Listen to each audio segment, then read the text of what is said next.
মহামান্য আদালত, সরকারের যে পরিবেশ মন্ত্রণালয় এবং আমাদের জেলা প্রশাসন এই অবৈধ ইটভাটার বিরুদ্ধে অভিযান পরিচালনা করছি।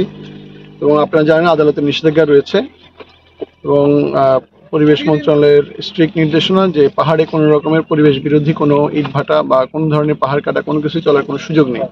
তারই পরিপ্রেক্ষিতে আমরা জেলা প্রশাসক স্যারের নির্দেশনায় এবং উপজেলা প্রশাসন সদর আমরা আজকে 5টা ইটভাটায় অভিযান পরিচালনা করি এবং প্রত্যেকটা এর মধ্যে 3টা ইটভাটাকে আমরা 50,000 টাকা করে 1.5 লক্ষ টাকা জরিমানা করি এবং এখানে ফায়ার সার্ভিস আছে, পুলিশ বিভাগ আছে, বন বিভাগ আছে।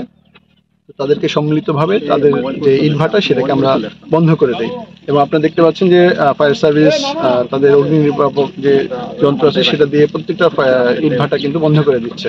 তো আমরা আইনের মাধ্যমে যতটুকু পরিবেশ সংরক্ষণ করা সম্ভব সেটাই আমরা প্রচেষ্টা চালিয়ে যাচ্ছি।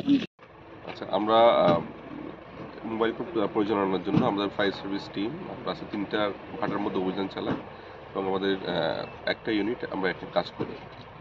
কাজ করার ফলে আমরা আগুন এই ভাটাগুলো সম্পূর্ণ ডেস্ট্রয় করতে সক্ষম হয়েছি।